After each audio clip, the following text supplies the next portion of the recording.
And finally today, film director Oliver Stone is no stranger to controversy, and he is getting himself into another one. Kaylee Hartung sat down with him at the National Press Club. And Kaylee, what's he up to now? Well, Bob, in his new film, South of the Border, he's out to dispel what he calls America's misperception of South America and its leaders.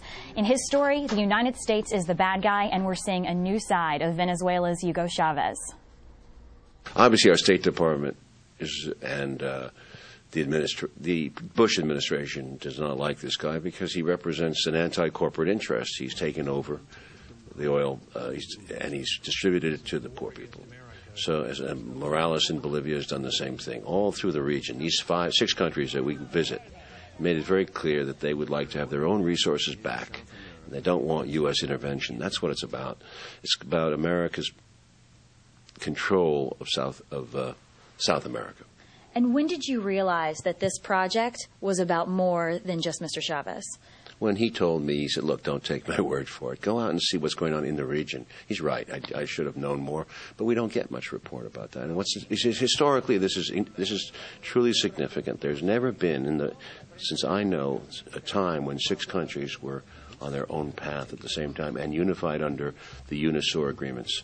So this is quite something. In the past, we always were able to, if the reformer came along, we destabilized the situation through our efforts, quietly, covertly, through the collaborators we have in the region, and we take them out. Castro is the only successful person, and I'm not going to emphasize his communist credentials, but he wanted independence for Cuba. This was independence. This is about independence in all these countries. It's not about socialism, communism, or they're all duly elected people. There's been no dictators in this group, none at all. Our American people believe that these guys are bad guys, and they're not. They really care about the people. They're ideal leaders. They're elected. They're trade union people, lawyers. They're people. They come from the class that elected them. One of them is, in fact, a priest in Paraguay. He's in the movie. You see him. He's a liberation theology priest.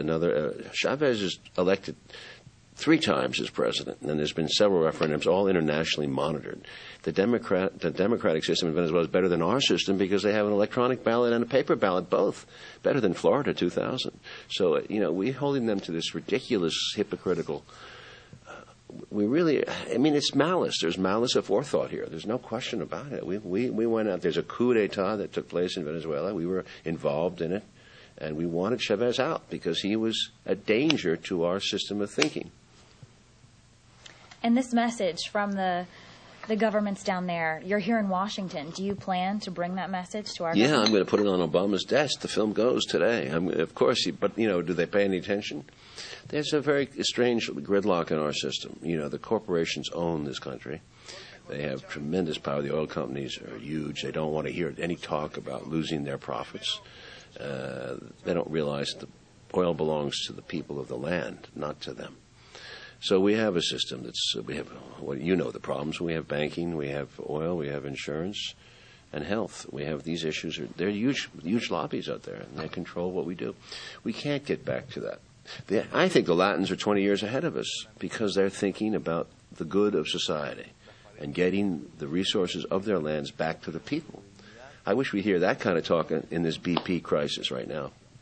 You mentioned the BP crisis, oil, our focus on it. With an energy bill hanging in the balance, do you think that that's something, an agenda that this movie could help move Well, the forward? Earth is going to teach us the lesson. The Earth always does, right? Mother Nature knows best. I don't think that it will become a matter of necessity. We are such an empire all around the world. We have so many military bases and troops and expenditures. I don't know that we can afford to continue this excess. It's clear now in Afghanistan that it's cracking. Iraq is a complete disaster. Now here we are trying to make enemies with Iran and going to war if necessary. We've lost control we've lost control.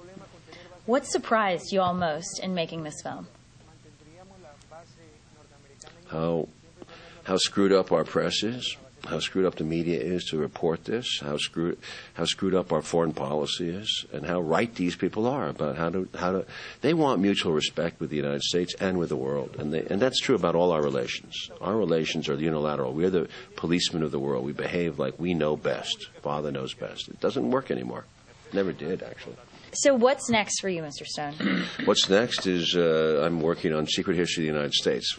That's my 10-hour documentary. I'll show it on CBS. Please do. And in it, we really go after the American foreign policy from 1900 to 2010. And we try to show how we became a national security state, which I grew up in World War 1946 on, so I saw I'm the Cold War baby, and I see how this system has gotten more and more paralyzed and rigid. Oliver Stone, you might not always agree with him, but you can always count on him to stir the pot.